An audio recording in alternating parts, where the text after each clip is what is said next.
And now I find that some of my Republican colleagues are very distressed. They're very upset that somebody who's making 10, 12 bucks an hour might end up with a paycheck for 4 months more than they received last week. Oh my God, the universe is collapsing.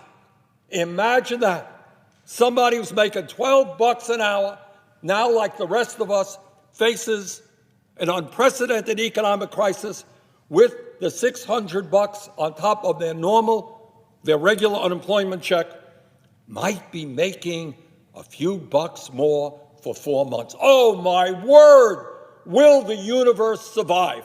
So what you just saw there was Bernie Sanders last night giving a speech in the Senate, and he was hammering 4 Republican senators, 4 GOP senators, because they were opposing a pro-worker provision in the Senate stimulus package.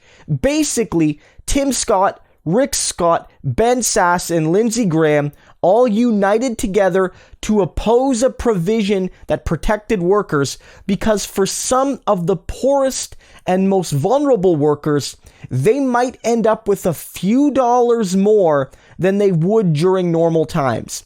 And from their perspective, these poor and vulnerable workers would be profiting from the crisis and therefore would be incentivized to not work, to go home instead of, staying at work, to try and get laid off, because during that layoff period, they would have more money than they would working. And this is an absurd notion that working class people, that the American people would put so much on the line for a couple of extra dollars, that working class people, the vulnerable, are trying to exploit the economy at a moment like this. It's absurd. There's basically no one trying to do that. And yet these Republican senators, with their ideology centered around how the poor and vulnerable are perpetually undeserving and are perpetually scheming to rob benefits from the good, hardworking Americans, were, convinced that they had no choice but to block these meager aids to working people.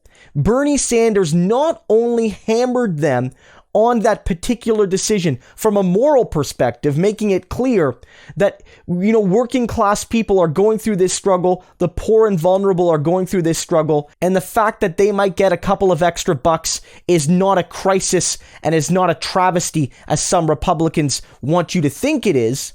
But Bernie Sanders also upped the ante by saying that if they were going to hold up the bill on this unemployment insurance scheme that gives people a couple of extra bucks if they're really, really poor, Bernie would go and hold up the bill on the $500 billion of stimulus, largely aimed at some of America's richest and most powerful and most profitable and most dominant corporations. And Bernie said, look, if you're going to hold this up to hurt working people, I'm going to hold this up to ensure that big businesses don't get billions of dollars of free handouts. And Bernie Sanders won. At the end of the day, the stimulus bill wasn't perfect, but Bernie Sanders was able to protect those provisions that benefit working class people, that benefit poor people, that benefit those who are going to face the brunt of this crisis immediately, but also in the months to follow. Bernie was standing for them when they needed Bernie. Bernie was there in the Senate. Bernie was there with the procedural moves. And because of Bernie Sanders, and maybe only because of Bernie Sanders, those working class people still have their unemployment insurance scheme as per the original stimulus package protected. That's Bernie. And so this morning on Twitter, trending America-wide, I believe it's trending worldwide, it was for a while, hashtag Thank You Bernie is there because people from all over the United States, working and middle class people who will benefit from Bernie's plan to protect them during this crisis are thanking him.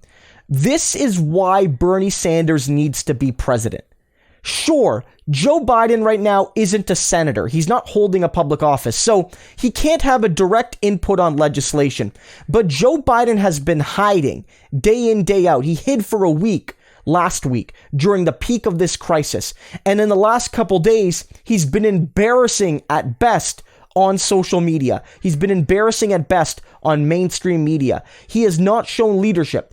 And yet Bernie Sanders, in his capacity as a presidential candidate, meeting with voters, having virtual town halls, meeting with public health experts, meeting with other progressive legislators, and in the Senate, in his capacity as a senator, Bernie is doing what he can in the immediate term in the Senate, and he's proposing a long-term vision to help working class people. So thank you, Bernie, for that, because without you in this situation, those 4 Republican senators may have been able to build momentum in convincing other Republicans and maybe even a few right-wing Democrats to back them, because God forbid a working class person, a poor person, a minimum wage earner gets a few extra bucks here and there.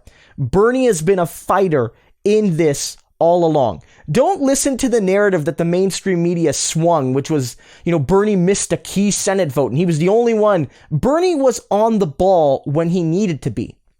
That was a procedural vote that effectively didn't matter because they weren't going to get anywhere near 60 yeses. But when it came to fighting for working people, to ensure that the poorest people didn't get less money, because that was in the initial Republican draft of this, was that everyone would get a payout, but the very poorest would get less money than everyone else, which is perverse to me. And when it was down to the fact that some Republicans wanted to take away benefits from people because, God forbid, they get slightly more than they would at their already systematically undervalued and underpaid jobs, Bernie was there fighting. This is the man who needs to be president. This is the man who needs to lead the Democratic Party. This is the man who will champion working class folks whenever he can, however he can, to the best of his ability. He has proven that over the generations, of course, but last night was a key example. President Bernie Sanders needs to be a reality because candidate Bernie Sanders and Senator Bernie Sanders has demonstrated every step of the way that during this crisis and even before it, everything he did, every policy, every philosophy, every worldview, every far-range look to the future has centered people who work hard for their living and who aren't respected by the political and social and economic status quo. That's why we all thank Bernie today, and that's why he needs to be the next president.